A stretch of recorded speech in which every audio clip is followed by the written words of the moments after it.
By the end of this video, you'll know exactly how to flip houses for profit using real numbers. Not the fantasy version, not the social media highlight reel, but the actual math that determines whether a deal makes money or eats your savings alive. And here's what's funny: most people get into house flipping because they see someone on Instagram celebrating a $200,000 check. What they don't show you is the deal they did before that where they lost $40,000 because they didn't know their numbers. So today, we're going to do this the right way. Three methods, real numbers, no fluff. And the third one, most people in this space never talk about it because it requires actual work. But it's the reason some investors keep winning while everyone else keeps cycling through deals. Grab a drink, get comfortable, and let's dig in. The first thing you need to understand is that house flipping is a math problem first and a construction project second. I know that sounds boring, but if you skip the math, you will lose money. Period. Here's the basic formula that every experienced flipper lives by. You buy it 65 to 70% of after repair value minus your renovation costs. That's it. That's the whole game. Let me show you what that looks like in practice.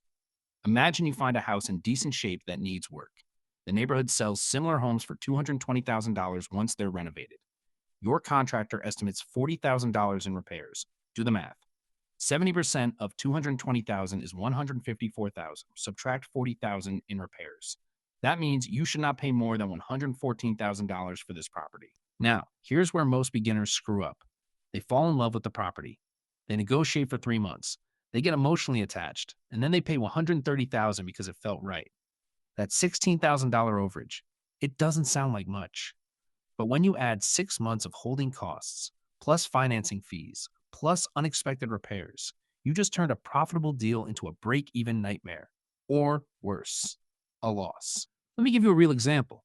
In 2022, a guy named Derek in Atlanta bought a ranch-style home in a suburb outside the city. He paid $180,000. The ARV after repairs was estimated at $260,000. Sounds great, right? He budgeted $30,000 for renovations. What he didn't account for was a cracked foundation and asbestos in the basement. The actual renovation cost hit $70,000. His holding costs ate another $18,000 over 9 months. When he finally sold, he cleared $46,000 on paper, but his actual return on investment was less than 8% annualized. He would have made more money putting that money in a high-yield savings account and sleeping at night. This is why knowing your numbers before you sign anything is the difference between building wealth and burning time. Now, here's where things get interesting. Method one for finding profitable flips is something called motivated seller marketing. This is where you reach out directly to homeowners who might be facing a situation that makes selling traditionally difficult. We're talking about people going through divorce, inherited properties they don't want, job relocations, bankruptcy, code violations, situations where speed matters more than price. And here's the thing: these sellers are everywhere. A 2023 survey from Atom Data found that roughly 2.3 million US properties were in some state of pre-foreclosure. That's not a small pool. That's millions of homeowners who need to sell fast and don't want to deal with listing agents and open houses and months of waiting. The way this works is straightforward. You send letters, you make phone calls, you build a network of real estate agents who know you're a cash buyer, and you show up with an offer when they need one most. But here's the problem most people run into. Even when they find a motivated seller, they don't know how to structure the deal correctly. So let me walk you through the second method, the offer strategy that separates amateurs from professionals. It starts with what we call the 70% rule, but with a twist. Most people learn the basic version, offer at 70% of ARV minus repairs. But what they don't teach you is how to adjust for market conditions. In a hot market, you might be able to push that to 75 or even 80% because homes are selling fast and competition is high. In a cooling market, which is exactly where we are heading into 2024 and 2025, you need to be more conservative. 65%, sometimes 60% if absorption rates are low in that specific neighborhood. What matters is that you're running the actual numbers for that specific property in that specific zip code, not applying a blanket formula. A study from Bloomberg in early 2024 showed that flippers who adjusted their offer formula based on local market data averaged 23% higher profit margins than those who used a fixed percentage across all markets. Think about that. The same strategy applied blindly cost people hundreds of thousands of dollars in some markets where the math simply didn't work at the prices they were paying. If you're finding this helpful so far, smash that subscribe button.